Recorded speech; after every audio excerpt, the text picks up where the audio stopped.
Hi friends, నేను మీ దేవిని. Please subscribe my channel. చామంతి 25వ భాగం. రాజేశ్వరరాయ్ చౌదరి రచనల నుండి రాజభవనానికి వచ్చిన శాపానికి మొదటి ప్రధానకర్త వసంతి అని స్పష్టమవుతుంది. తన అన్యాయమైన కోరికలను తీర్చుకోవడానికి ఆమె మతం నైతిక మార్గాన్ని విడిచిపెట్టి అధర్మం చీకటి మార్గంలో నడవడం ప్రారంభించింది. ఆమె సైతాను బోధకురాలు. కానీ ఇప్పటికీ ఒక ప్రశ్న మిగిలి ఉంది. అంటే ఇదంతా నిజమైతే ఆమె నా భర్తకు ఎందుకు భయపడుతుంది? ఆమె అతని నుండి ఎందుకు దాచాలనుకుంటుంది? వసంతికి అంత భయం ఏంటి? సమాధానం తెలుసుకోవడానికి నేను మళ్ళీ చనిపోయిన మా మామగారి డైరీని సంప్రదించాను. మాధురి పట్టుదలకు తలొగ్గలసి వచ్చింది. సేవకులకు నేను చాలా కాలం దేవుడులా ఉండేవాడిని. కానీ ఈరోజు నన్ను వీపు వెనుక ఆడమనిషి అని పిలిచారు. అదేం పర్వాలేదు. కానీ నా భార్య మాధురి కళ్ళల్లో నీళ్లు చూడలేకపోతున్నాను. భర్తతో పాటు నేను జమీందార్ని, భూస్వామిని కూడా. నా ప్రజల పట్ల, ఈ మాతృభూమి పట్ల నాకు కొంత బాధ్యత ఉంది. కాబట్టి నేను వసంతిని దేవుడికి బలి ఇవ్వకపోయినా ఆమెకు శిక్ష తప్పదు. ఆ శిక్ష ఏమిటో నేను ఇప్పటికే నిర్ణయించుకున్నాను. ఇప్పుడు వేచి ఉండటం సరైన క్షణం కోసం మాత్రమే. అమావాస్య చీకట్లు పాతాళాన్ని ఆవరించాయి.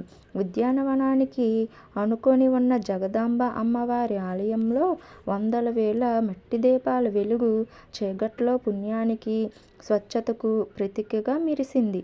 ధూపద్రవ్యాల వాసనతో గాలి నిండి ఉంది. గురుదేవు మంత్రాల గంభీరమైన పఠనం ద్వారా రాత్రి నిశ్శబ్దం విచ్ఛిన్నమవుతుంది. బలిపీఠం సిద్ధంగా ఉంది. చెక్క స్టాండ్ కూడా సిద్ధంగా ఉంది.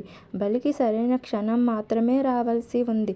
గురుదేవ్ వెర్రి ఎర్రబడిన కళ్ళతో నా వైపు తిరిగి వసంతిని తీసుకురావాలని గంభీరమైన స్వరంతో అడిగాడు.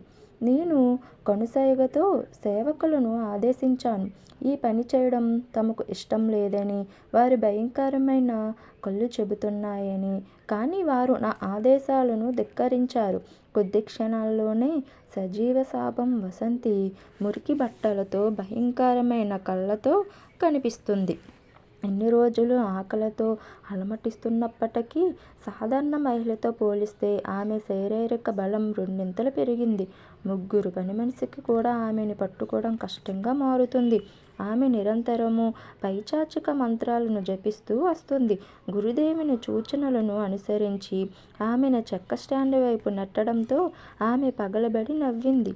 ఆమె చిరునవ్వు అక్కడున్న ప్రతి ఒక్కరి మనసులో భయాన్ని కలిగించింది. మరణం ఆసన్నమైనప్పుడు కూడా ఆమె ఇలా నవ్వడం చూసి గురుదేవులు కూడా ఆందోళన చెందారు. వసంతి కోపంగా, కపటంగా అందరి ముఖాలు చూసి నా వైపు తిరిగి చల్లగా ఉంది. జమీందార్ బాబు, మీ వాళ్ళకి ఏమవుతుందో తెలుసా? నీ సొంత భార్య మీద ప్రేమ చూపించి నన్ను నిర్లక్ష్యం చేసి వాళ్ళని చావులోకి నెట్టాడని వాళ్ళకి తెలుసా? ఏమనుకుంటున్నావు? నీకు విముక్తి లభిస్తుందా? లేదు. ఎప్పుడూ నా తల నా శరీరం నుండి వేరు చేయబడిన నరకరాజు దయతో నా ఆత్మ అమరత్వం పొందుతుంది.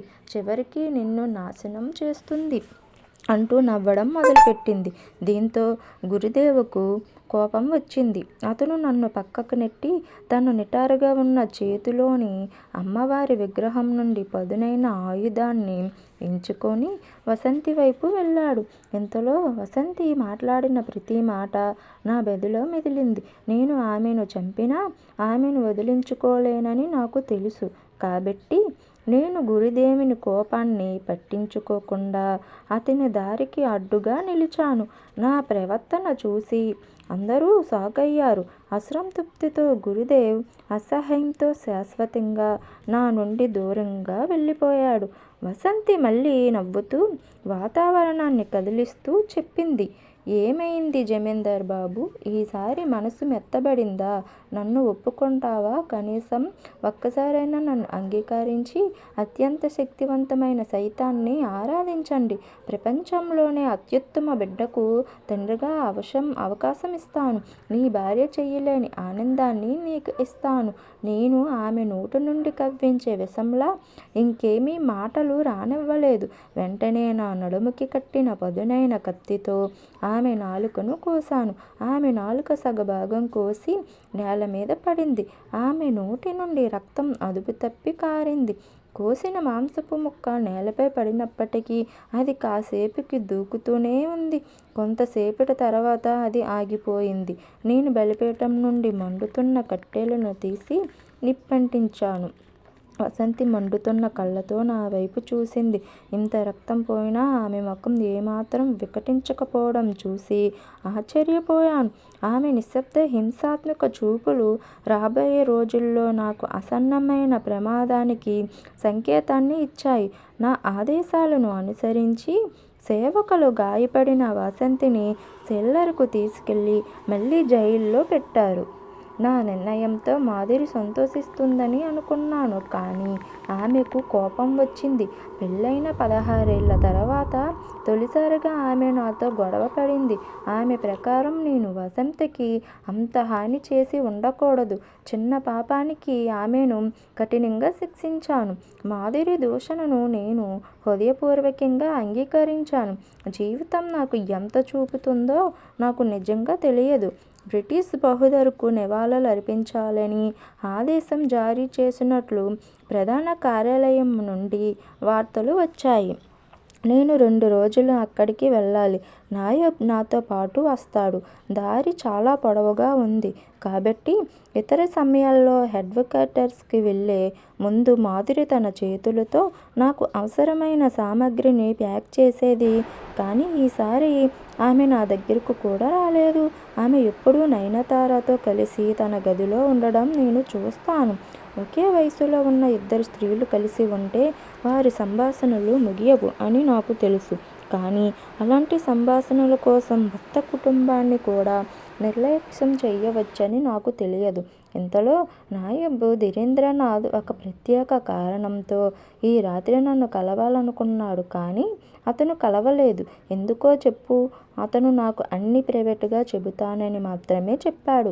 ఆయన మాటల్లో ఏదో ఒక ప్రత్యేక రహస్యం నాకు కనిపించింది. రాత్రి 2వ గంటలో నేను జగదంబదేవి ఆలయంలో నాయబ్ను కలిశాను. అతని కళ్ళు లేత రక్తం లేని పరిస్థితి నన్ను భయపెట్టింది. నేను ఏమి జరిగిందో తెలుసుకోవడానికి ప్రయత్నించినప్పుడు అతను నాకు చెప్పినది నిజంగా ఊహించలేనిది, భయపెట్టేది.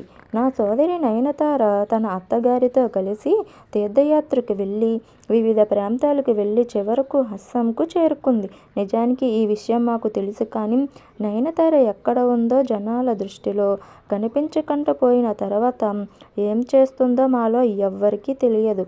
నయనబ్కు అందని సమాచారం ప్రకారం నయనతార నిపుణుడైన తాంత్రిక ఉమాపతి శిష్యరికంలో రహస్య తంత్రాలను అభ్యసించి టిబెటన్ రహస్య తంత్రాలను నేర్చుకొని అందులో ప్రావీణ్యం సంపాదించింది. కొన్ని ప్రత్యేక ఉద్దేశంతో ఆమె మళ్ళీ మానవ సమాజానికి తిరిగి వచ్చింది. నా ఇంటి చుట్టూ ఏదో తీవ్రమైన కుట్ర జరిగిందని, మాధురిని పావుగా వాడుకుంటున్నారని నేను గ్రహించాను. ఈ సమస్యను నేను పరిష్కరించుకుంటానని కానీ రహస్యంగా నిర్ణయించుకుంటానని అనుకుంది. అందుకని నేను బకాయి ఉన్న అద్దె కట్టడానికి హెడ్ క్వార్టర్స్కు వెళ్తున్నానని ఇంట్లో అందరికీ తెలుసు. కానీ నయబ్కు నా చిరకాల నమ్మకమైన సేవకుడు దామోదర్కు మాత్రమే తెలుసు. అది నేను కాదని. నయబ్కు మాత్రమే హెడ్ క్వార్టర్స్కి వెళ్ళింది. నేను చాలా రహస్యంగా ఈ ఆలయాన్ని ఆశ్రయించాను. గుడి తాళం చెవి నా దగ్గర ఉంది కాబట్టి నేను గమనించకుండా ఎవరు ఇక్కడ ప్రవేశించడం అసాధ్యం. కానీ ఇక్కడ నుండి నేను నివసించే ఇంటిపై నిఘా ఉంచగలను. నేను దాక్కొని వేచి ఉన్నాను. నా గైర్హాజరుని సద్వినియోగం చేసుకుంటూ వసంతి నయనతార తప్పకుండా ఏదో ఒక కుట్ర చేస్తారనే నమ్మకం నాకు ఉంది.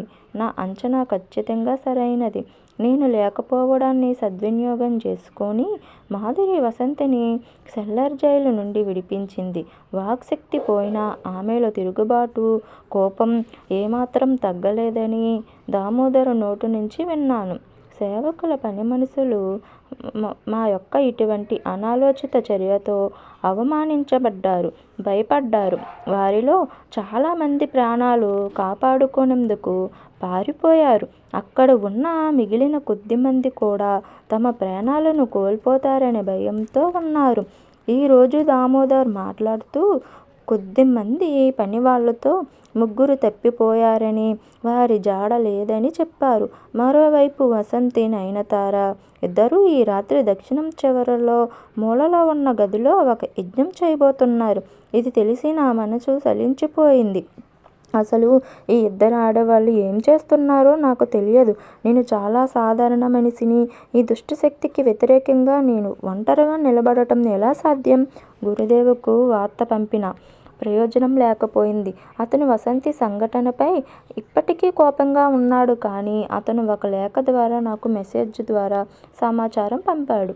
అంటే నా పూర్వీకులు కట్టించిన ఈ గుడిలో నా సమస్యలన్నిటికీ పరిష్కారం ఉంది. అతనిని వెతకడమే నా పని. సమయ నియమాలను ఉల్లంఘించడం సామాన్యుడికి సాధ్యం కాదని కూడా ఆయన అక్కడ చెప్పారు. విధి నిర్ణయించినది జరుగుతుంది. నేను దాని అడుగుజాడలను అనుసరించాలి. ఓకే ఫ్రెండ్స్, నెక్స్ట్ పార్ట్లో ఏం జరుగుతుందో చూద్దాం.